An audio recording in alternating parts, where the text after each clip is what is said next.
Bonjour, donc dans cette vidéo je vais vous faire voir un petit peu comment prendre en main donc l'interface de programmation en ligne Tinkercad. Donc tout d'abord il va falloir se connecter. Donc pour se connecter, il faut cliquer sur le bouton là tout en bas, rejoins ta classe. Ensuite il faut saisir donc le code correspondant donc à votre classe. Donc, je le saisis, j'essaie de ne pas faire d'erreur. Il n'y a pas de distinction entre majuscule et minuscule. Donc quand c'est fait, donc vous cliquez sur accéder à ma classe, rejoindre avec le surnom. Le surnom c'est le pseudo.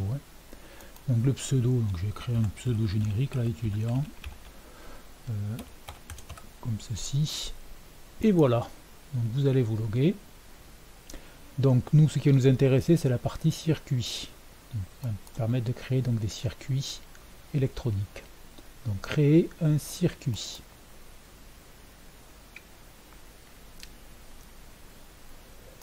Donc de la fenêtre de travail, donc dans la partie centrale, donc ça va être le circuit que vous allez mettre en place. Donc sur la partie droite, donc vous avez les différents éléments donc disponibles donc dans les bibliothèques. Donc pour notre premier circuit, donc il nous faut une carte Arduino. Donc je prends la carte Arduino, je fais un clic et glisser, je la dépose donc sur la partie centrale.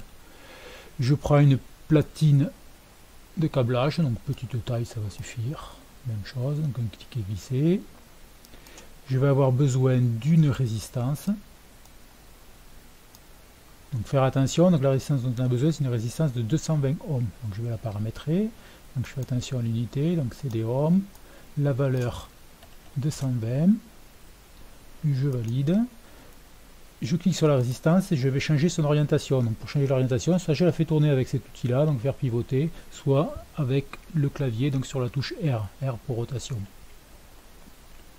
Donc quand c'est bon, je la positionne sur la platine de câblage. Ensuite, j'ai besoin d'une LED. Même chose, un clic et glisser. Donc la LED couleur rouge, ça c'est bon. Et je vais la tourner. Et faire un demi-tour. Et voilà. Ensuite, donc, je la positionne sur mon circuit câblage. Il faut faire attention, donc, on regardera bien le visuel du câblage. Il faut que cette borne là, donc la node de la LED, soit bien alignée avec la patte de la résistance. Ensuite, donc pour mettre en place de la connectique, donc pour mettre en place les fils électriques, donc un premier fil, vous partez donc de l'entrée-sortie numéro 2 de la carte Arduino et vous venez donc vous positionner dans le prolongement donc de la patte de la résistance. Quand je construis les fils, j'aime bien construire des fils de manière un petit peu harmonieuse là.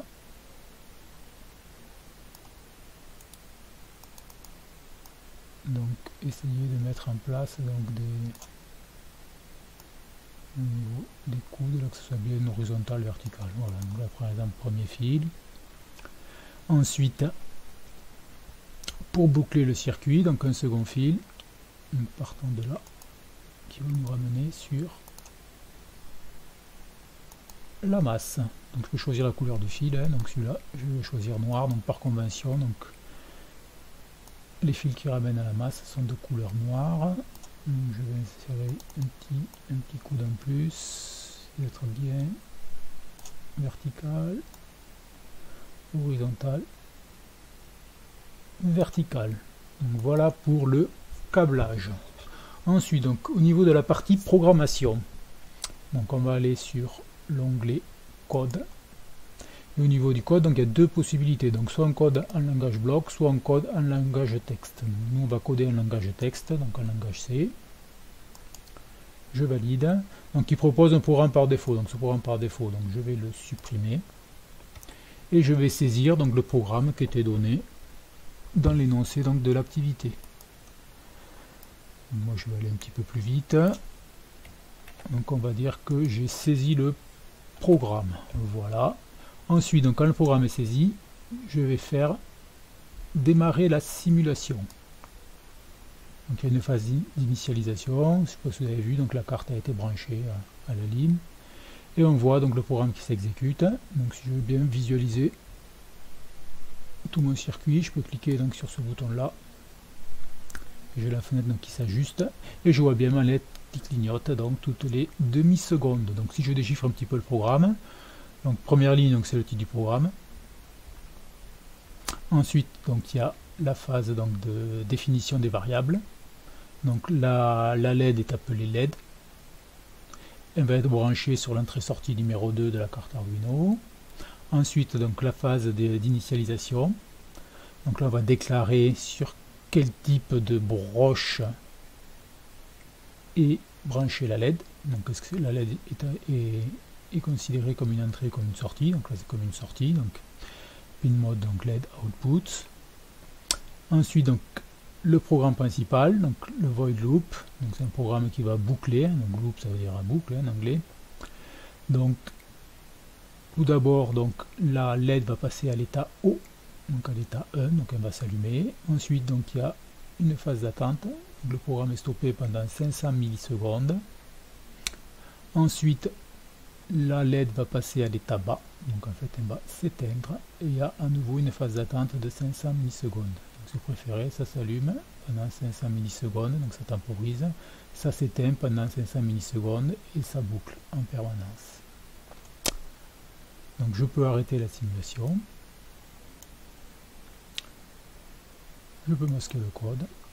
Donc ce qui est bien, c'est chaque fois de bien renommer votre programme, parce qu'en fait il vous propose un nom par défaut. Donc là, par exemple, donc pour l'activité 1, c'est le montage numéro 1 avec uniquement une LED. Je valide. Donc si je reviens sur l'écran d'accueil, donc j'ai mon premier montage là, donc activité 1, montage LED, activité 1, montage numéro 1, LED.